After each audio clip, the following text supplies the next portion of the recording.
All right, so the goal today in today's class is building an investor list and marketing and attracting investors, and then for you to better educate you all as agents on kind of ways to analyze properties to put in front of investors. So this ideally, it's not going to be everything you're going to need to know, but it's going to point you in the direction to what you need to know. And then I'll give you the resources for the rest of the stuff as we go. So 7 steps, 7 easy ways to connect and work with investors. So number 1, okay, so this is a common thing that we make a mistake of, is we think like investors want us to be responsive, or they want us to, go look at properties for them or whatever it is. And at the end of the day, investors, they want deals. They want you to put deals in front of them.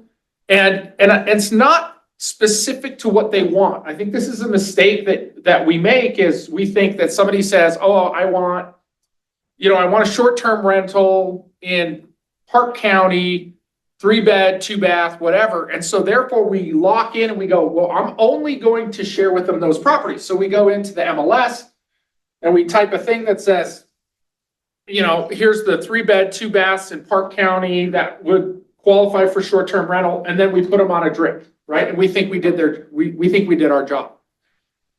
The mistake we're making is, where are the experts, right? We're the doctors in the situation, and our job is not just to give them what they want, right? Like, what's the Henry Ford quote? You guys remember the Henry Ford quote? If I asked the people what they wanted, they would have said to build a faster horse, right? Because cars were a new innovation. The people didn't know what they want. And so the mistake that we make is we're not waiters. We're not at a restaurant. They don't say, I want chocolate cake, and you bring them chocolate cake. They're saying, I want to make money investing in real estate, or I want to learn more ways to invest in real estate. That's our target demographic. So you need to put deals in front of them that are deals, and you need to explain to them why it's a deal. Okay. I was just on a Zoom this morning with Ryan Thompson, who's an agent in here that specializes with house hacking, assumptions, and all that. And he's way ahead of the curve on this stuff. And all we were doing is going through his email list and saying, what this property that we're going to promote, what is the benefit to the investor for this property? Because they're not going to sit there and look at your information and go, oh, I'm going to spend 5 minutes reading this to determine if this is the right fit for me. What great short-term rental, right? Make $40,000 a year as a short-term. Tell them what they're looking at. Okay, so deliver it, right? So the key is instead of setting them up on a search, set yourself up on the search. So the search is showing up in your feed, and then your job is to filter that information down so it's relevant to your demographic, to your people. This is not easy. There's not a quick solution. Yes, you could outsource it, right? You could have a VA do it, but then what happens? It gets too vanilla, too normal, and then you're losing your attention of your listener, right? And that's what happened to Ryan. I'm on his email distribution list, and I told him, I said, I stopped looking at him. All your titles are the same. All your descriptions are the same. So now it's up to me as the viewer to determine if this is a good property or not. Just tell me. You're doing the research. Tell me why I need to stop scrolling and look at this property, right? If they wanted to spend the time on the MLS, right? These people have jobs. They have careers. They have hobbies that they're doing. They don't want to spend 4 hours on Zillow looking through properties, or on RE Colorado, or on your search field. You have to do that hard work for them. Okay. So, and then what you're going to do is you're going to send them or create and send them a hot sheet. So here's an example of the hot sheets I've used for many years. I'll pass these around. I have this in an Excel format.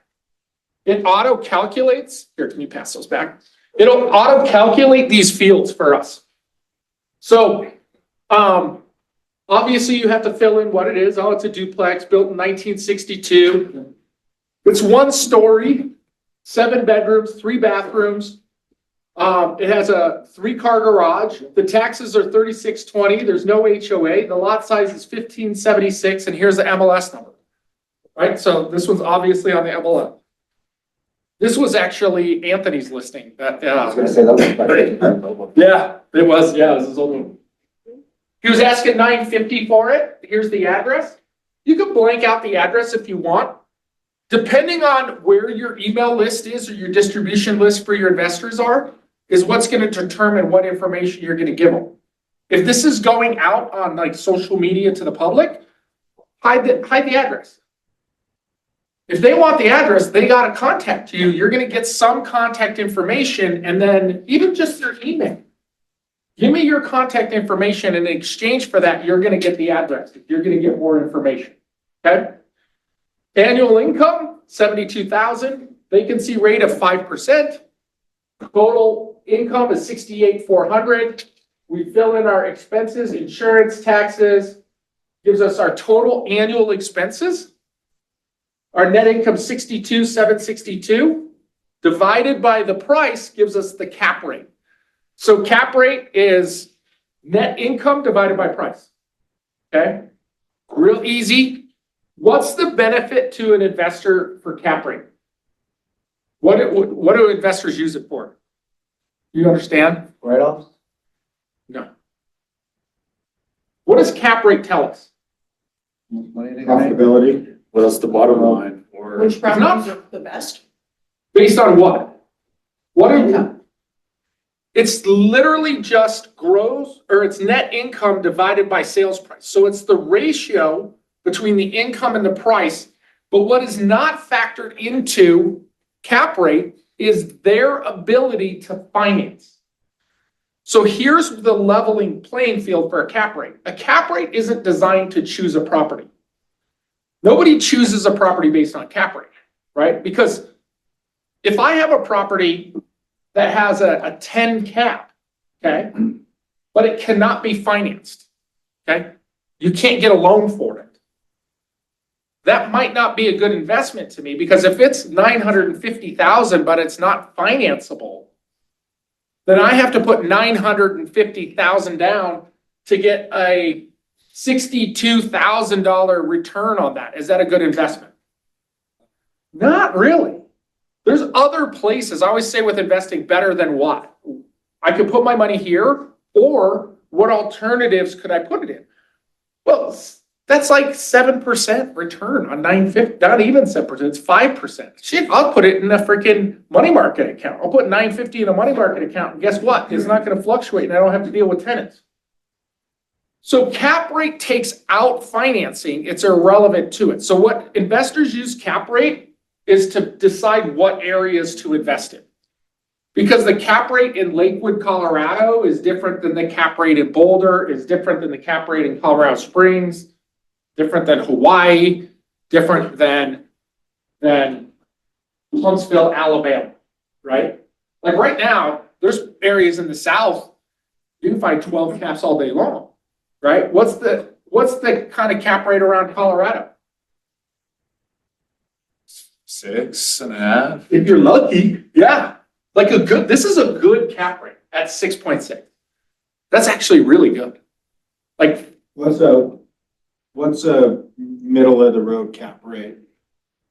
doesn't matter. It's irrelevant. That's not even a relevant question, because there's not a middle of the road. There is a place that attracts people, right? So like, what's the benefit of investing in Boulder, Colorado? Over say Aurora. What's the benefit of investing in Boulder versus Aurora? And see, Kind of. Higher rent? Would you say school? we got 30,000 students there, so. Yeah, but what does that mean? Rentability. Rentability, yeah. When the recession hit, how far did Aurora fall in value? A lot, 60%? How far did Boulder fall? About 8 to 10. So there's more security investing in Boulder. So cap rates in Boulder right now are 3-4%. Cap rates in Aurora You're not gonna do a 4 cap in Aurora. You know, you're gonna be looking for a 6, 7% cap rate in Aurora because of the risk of the fluctuation, right? So markets that are more stable tend to have lower cap rates or properties that are more stable. So in the commercial investing, warehouse is a very stable investment. So the cap rates are lower than, you know, say an office building right now, like right? A C-class office building, you better be shooting for an 8. Because typically on investment, you want to invest when the cap rate's high, you want to sell it when it's low, correct? Or make it low. Or make it low, Yeah, you can, there's things you To can get do. it there, yeah. Uh-huh. All right, so your cap rate, it calculates your cap rate, your down payment, closing costs, total cash in will then tell, and then that'll give you your total cash, and then your financing, this is your payments over a 12-month period, is gonna give you your cash on cash return and your cash flow. Okay? That's what's gonna calculate that. Now, if you're short-term rentaling, your annual income is gonna go up, but your expenses are also gonna rise, right? The mistake people make on here, which is really important, is notice expenses are only owner-paid expenses. So if the tenant pays it, don't add it into your cap rate. However, water, your tenant might pay the water bill, but water's a lien in Colorado. So I would probably factor for that.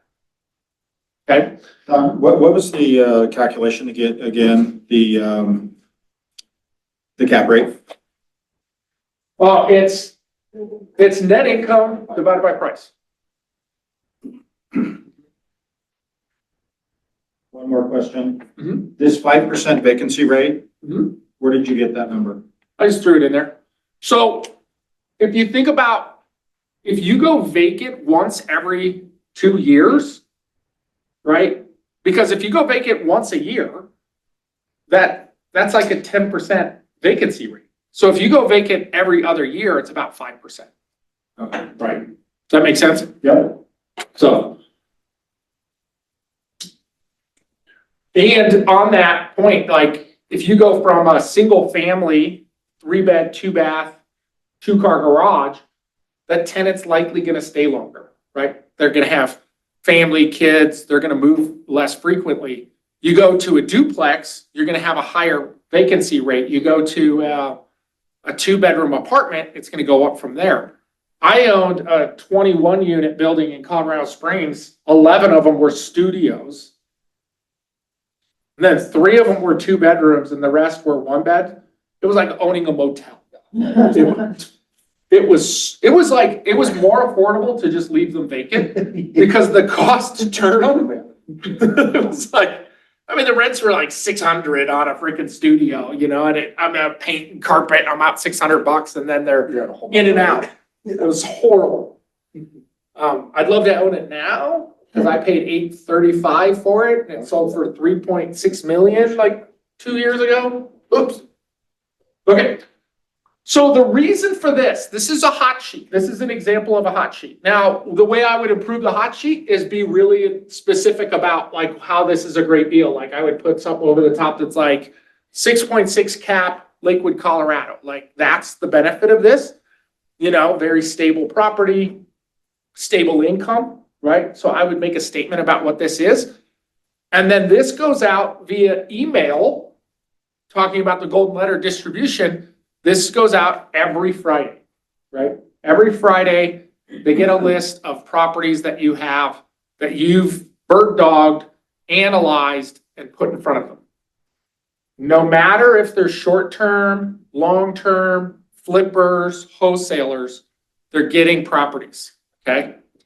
Because you're gonna come across wholesale deals and you're gonna do something similar. Now, it might be different because you might say, this isn't a great buy and hold, this is a good flip. And your hot sheet's gonna explain that it's a flip. This is a buy and hold hot sheet. Okay? I sold 30 homes in a month with this. Okay? Like, not kidding, 13 to 1 guy.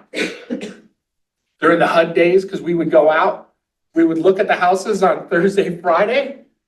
HUD bids were submitted, I think on Monday. No, they were submitted by Tuesday and then they accepted your bid on Wednesday. And so, yeah, so Monday the hot sheets would go out on Monday. Monday I'd be taking offers, writing them up. No contracts, I'm just typing them into the computer. And then if they got them accepted, I overnighted them the contract, they filled it out, they put their cashier's check in it, and they mailed it directly to HUD. It was brilliant. Yeah, so off of these little hot sheets, right? So this is a great technique, and I know it still works today because I coach people to do this. So Do you have this spreadsheet for us? yeah, I'll share it. I was just gonna say, where do you do that? Once I put this on the coaching corner, I'll load the spreadsheets Thank you. because I have some others that I'm gonna share with you guys. Okay. Number 2, if you want to work with more investors, teach real estate investing. The best clients I ever had that I've sold the most houses to were not real estate investors. They were like, one guy, I sold him his first house for $72,000 in Montbello. I started doing investing. He came to one of my investment seminars, and I'm thinking, this guy's not gonna be able to afford to buy anything, right? Like he lives in a $72,000 house, doesn't have a lot of income. He taught me how to do Section 8 in Denver, Colorado, where he was born and raised. I taught him how to do down payment assistance financing, 80-20, no income, no doc, owner carry, subject to, all that stuff. He passed away like 5 years ago. His family's multimillionaires today. His family owns probably 7 properties, right? I mean, it changed his life, his kids' lives, his grandkids' lives forever, right? So, I mean, I think I've sold, probably done 18, 19 transactions with him over the years. His nephew, not his cousin, his nephew is still a client of mine. I think he owns 5 properties, most of which we bought 10 years ago, and he's a buyer right now. Right now, he's like, I want to get into some of these assumptions. So these are people that were not showing up in a Mercedes Benz with pockets full of money. They were pulling up in a 1969 Impala. I got a 63. Yeah, that's cooler. So in these classes, you got to teach real estate investing, right? So we got to teach them cap rates. You got to teach them how to analyze properties, teach them how to analyze fix and flips, right? That's the other worksheet I'll share with you is I have a fix and flip risk analysis worksheet. I have a fix and flip budget worksheet, right? And I do these so I can teach my consumers how to do this so they become investors. Now, when they become investors, they're loyal to you. Like nobody could ever take Ron and Derek from me. Ever. Right? I taught them how to invest. If you died, I could take it. You could. That's a strategy. So here's how it starts is reserve a small room for 1 hour. Libraries, super neutral spot. Pick a library, right? Pick a library that's in a good central location for your clients to come to. Libraries love it.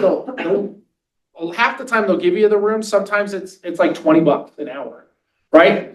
You're going to give a short presentation. I cannot stress this enough. Nobody wants to sit for an hour and a half unless you're in this class. They don't want to sit for an hour and a half. So you're going to do a 20 to 30 minute presentation, and then you're going to leave a half an hour for questions because they're going to come up with all kinds of, how do you do this? And what about this? And how do you do that? And take notes. Like those are your future classes, right? And then you repeat it every other week. Like we used to do every other week, or you do it once a month. Same location, same time. Don't move it around. It just confuses people. Like they'll be showing up at the wrong spot. And just know, like, most of these people don't have as much knowledge about real estate as you. Even if you're brand new to real estate, you went to real estate school. They didn't. You have a cap rate worksheet. They don't have one. Okay? You're looking at properties every week and analyzing them and putting them in front of them, right? Yes. Can we go back to the sheet one more time real quick? Anything. I have a question. Don't you have to have some kind of a number in here for maintenance throughout the year? Oh, good question. Yeah, so yeah, you could add in, 10 to 15% for maintenance. Also deferred maintenance, right? Like, let's say it's gonna need a roof.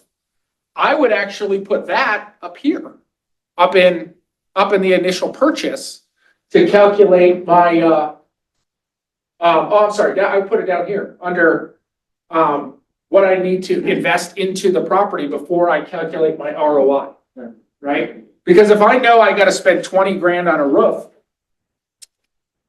then that's gonna affect my ROI. It doesn't really change my cap rate. My cap rate's my cap rate, but it's gonna affect my roof. Now, if I'm gonna finance the roof, I'm gonna take out a $20,000 loan, finance the roof, and have a monthly payment that's associated with this property, then that payment would go here. Yeah, good question. 10 to 15% on expenses.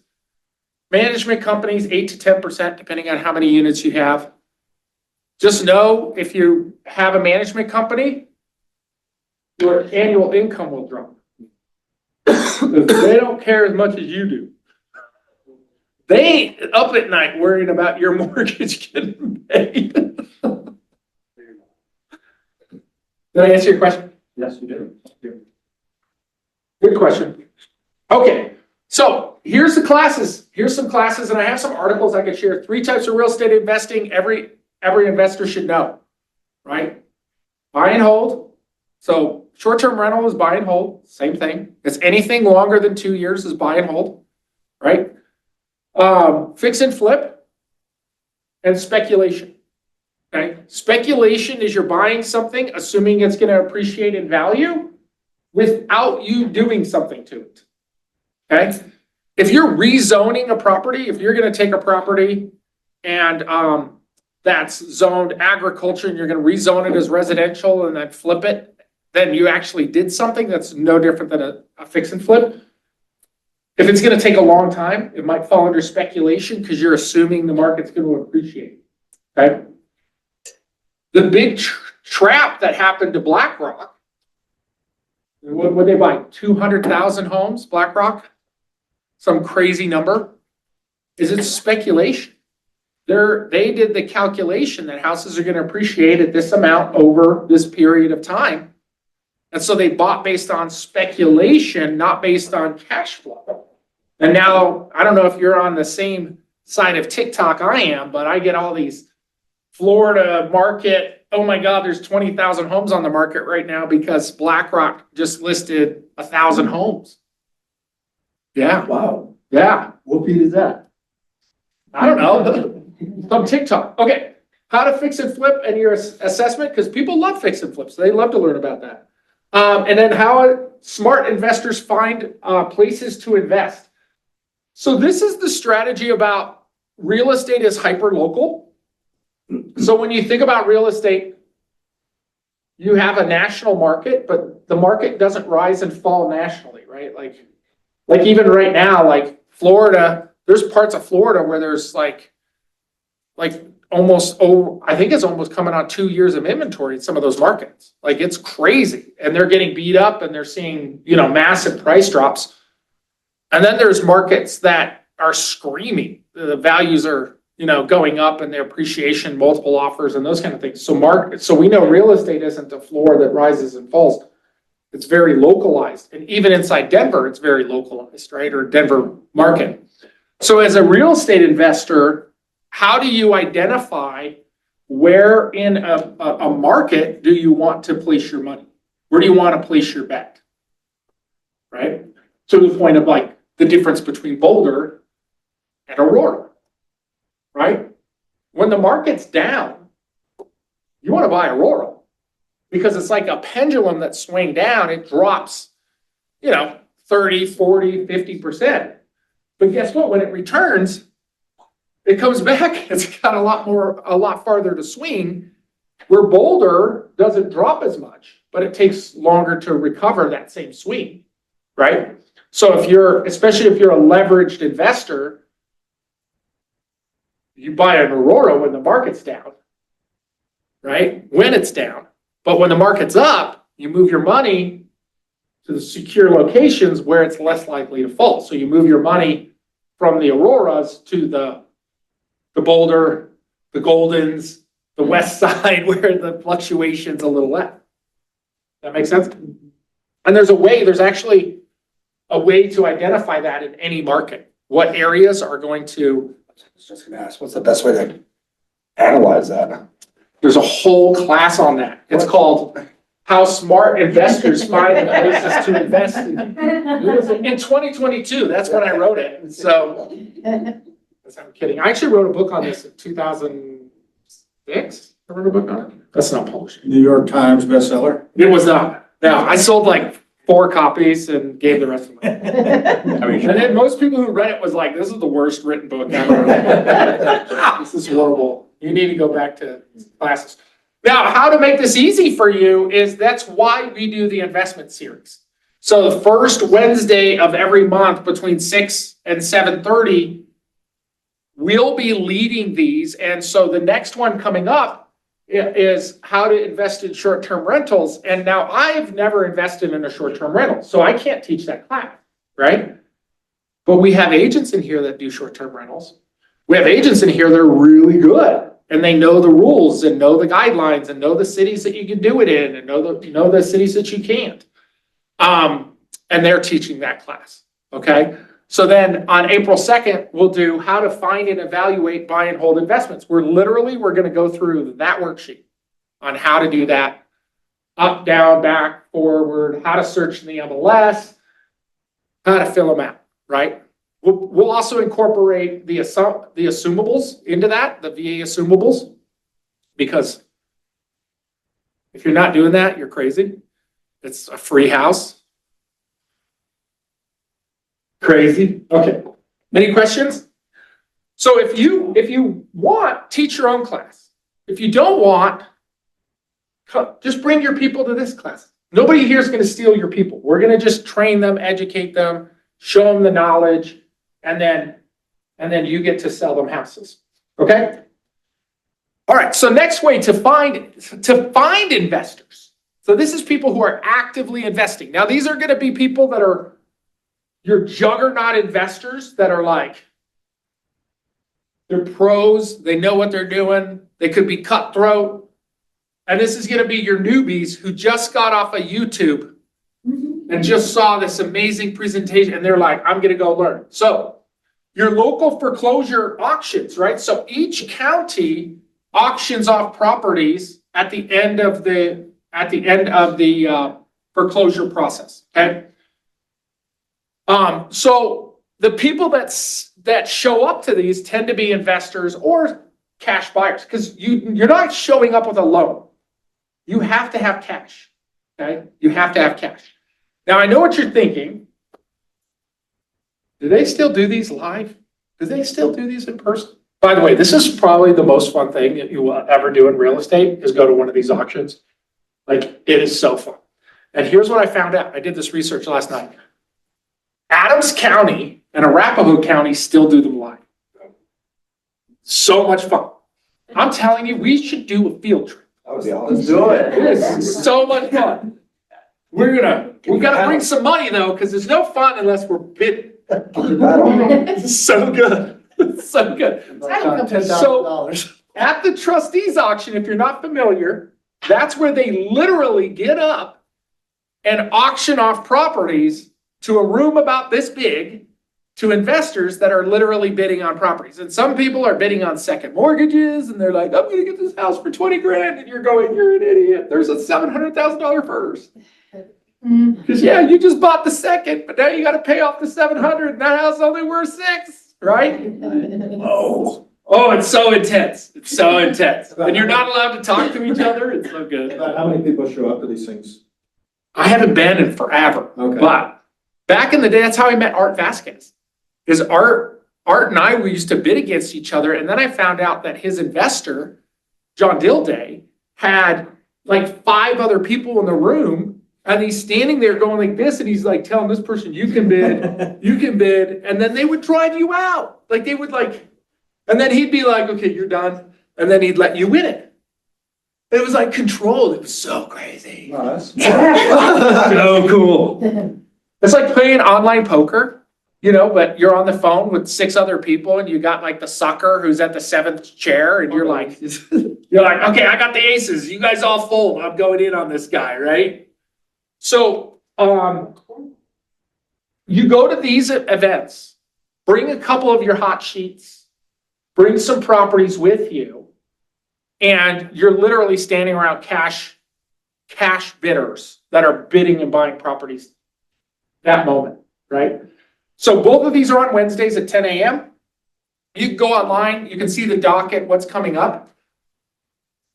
Back in the day, we would go tour the properties. You can't go in them, so we would break in them. I did, edit that out, okay. We would look inside of them somehow. And then you'd show up and you would bid on them because you're buying them as is. No title, by the way, right? Like call Renee and get your O&E to find out, like make sure that you're bidding on the first mortgage and not the second mortgage, or find out if there's an $80,000 tax lien on it before you bid on it. And then you go and you bid. We'll look it up on Fluid. It's like. You look it up. There you go. See, I told you this is gonna be good. This is a great place to find investors, guys. Great place. Okay. Offer to do the legwork for investors. So what does this mean? Is there's lots of investors out there who are looking for properties. We get those texts every day, right? I have a friend who we had this I had this network of Israeli investors, a very, very wealthy group of people, right? And they flew out here and they were like, this was when they just had rezoned the whole section off of Sheridan between 6th Avenue all the way up through Edgewater and Sloan's Lake. And they rezoned them to going 5 stories on one side and 3 stories on the other. Well, those little brick houses went from being worth about $275 to being worth about $600 because you could build a 5-story townhouse over there all of a sudden. So these Israeli investors are smart, right? They're like, we're going to make a ton of money. We're going to buy these. We're going to build these and sell them for, instead we're going to buy one house for 400 or 300, and we're going to sell these things for 500 a piece. Times 3 is 1.5 million, and we're going to make bank, right? So they came to me and they said, Sean, we want you to go door knock that neighborhood and find us people in that neighborhood that want to sell. And I said, I'm not going to do that. I don't have time. One of my friends did it and became their agent and made millions. Because he started off as their agent, then he became their business partner. Now he owns probably 20 properties. Right? And I said, I don't want to do it. I would have done the same. No, I'm not door knocking. And then feel sad later. Yeah. So think about the things that we talk about. Looking up the phone numbers for them, right? Finding the contact information. I could have called that neighborhood. I could have used, what's the system called? There's no phone numbers, but we'll do Okay. skip trace searches for you. So we searched the neighborhood, get the phone numbers, call them, Yep. right? We could do golden letters into the neighborhood. You could door knock the neighborhoods. Once you know what the buying box of your investors are, go show them that you're willing to do the work, right, to earn their business. What do you do for your person? Everything. Everything. Tell me more. I picked him up about 6 years ago, Yeah. maybe 5. He had like 7 agents working for him. Now it's just him and I. Yeah. So when he's ready to buy, I just go through and run the numbers on everyone, and it takes a little longer than just showing houses. But he's easy. Yeah. We walk Okay. in, we know. Just for the record, was January a good month? January 2025, over the past 5 years, was January 2025 a good month in real estate? Yeah. Was it a good month for you? How many closings did you have? 6. 6. All the same guy? Yep. So, when was the last time you gave him a listing presentation? I don't. Right? I'm like, this is what we're listing it for, and this is what we're going on the market. And then if the house isn't ready, I'm like, nope, I'm not listing it until it's done. Yeah, So, yeah, but I do a lot. yeah, But, you do the legwork. Right. he's my main client, we do like 30 houses a year, Yeah. maybe 40. Here's the thing, you've got people with time and you have people with money. If you don't have the money, then you have to be the person with the time, right? And if you have the time, you'll make the money. Like Art Vasquez, how many properties are Art Vasquez own now? 40? I think he's 40. Guess how much money he put into them? Zero money. He was the time. John Dilday was the money. They bought together like 200 properties over a 10-year period. And then it got to a point where they decided, okay, it's dumb that I own this percentage of this one, this one, this one. So they agreed that John would just sign over 40 of them, paid for, to Art. Zero money in. I'm not kidding. I have a friend, his name's David Thiefel. He owns 1,100 doors. Zero money. He says, I used to have him teach investment classes for me, and he would say, his son is Adam Thiefel. He owns a property management company of his parents. Right? Yeah. You start off with 1,100, right? So David says, it's really easy to become wealthy. Just find Bill. Go find yourself a Bill. So Bill was a real estate agent. David was a real estate agent in his 20s. At the time, it was in the 80s in Colorado. We hit the S&L crisis, the savings and loan, money froze up.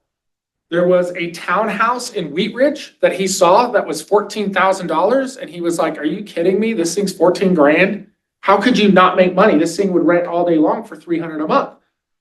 So he goes to this guy, Bill, and he says, I want to buy this. And Bill says, I don't want anything to do with managing it. I don't ever want to touch it. I don't ever want to see it. And he said, you put up the money, I'll do all the work. And that's how they bought their first property. 1,100. 1,100 properties he owns. $1,100. Bill. You're still alive? I don't know. Okay, so here's another way to do this.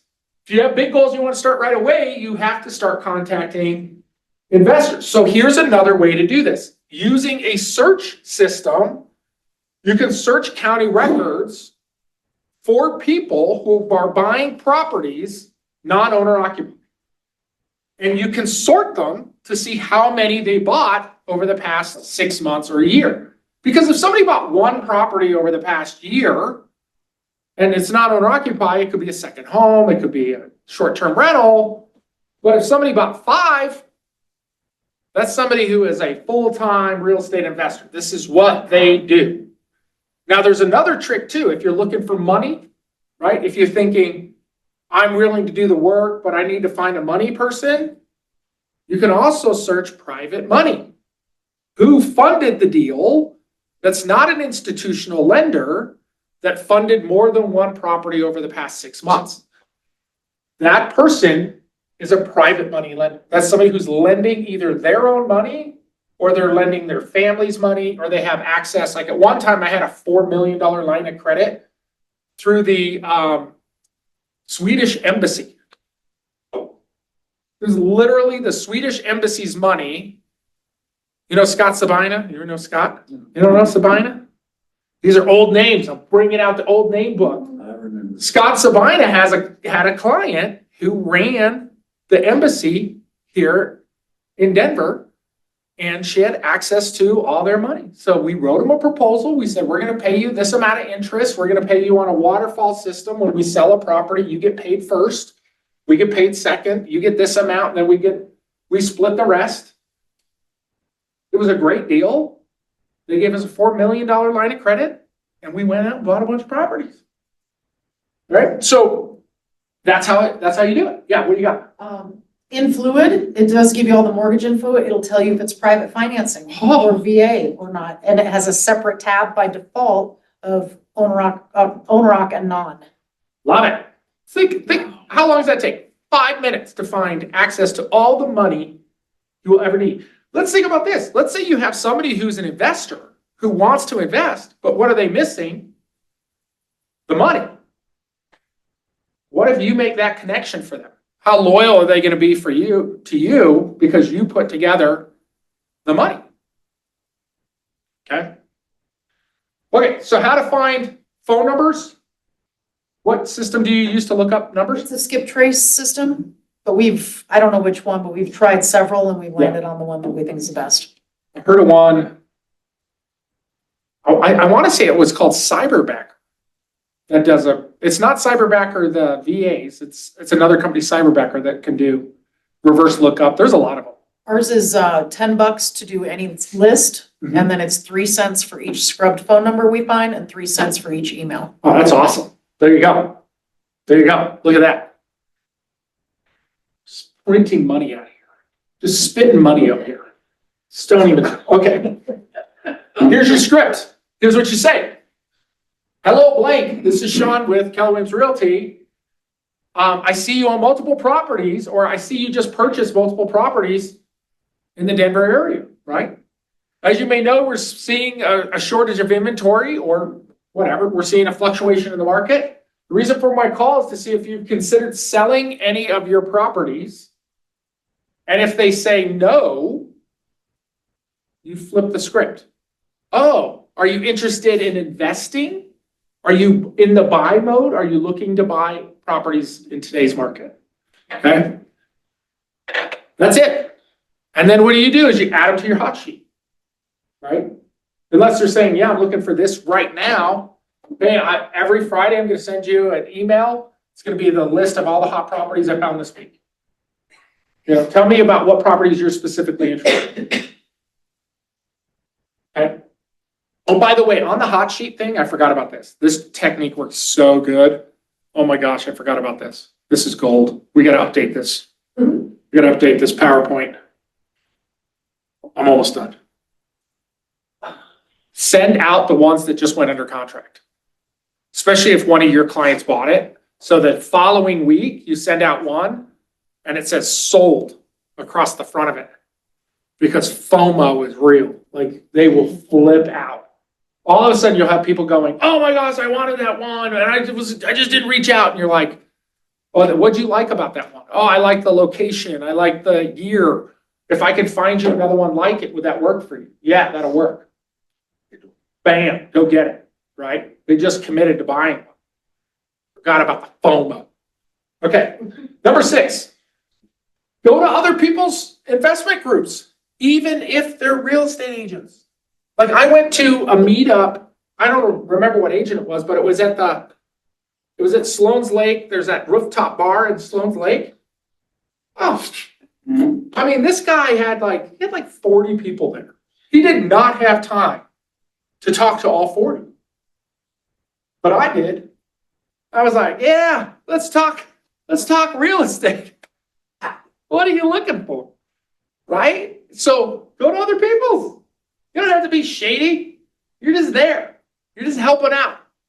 Hey, you want me to add you to my hot list? Every Friday, you're going to get a list of great properties. Some of them are off market, but these are great deals that you can invest in today. Let me add you to my hot sheet. Oh, right? Easy. And there's a lot. I actually searched.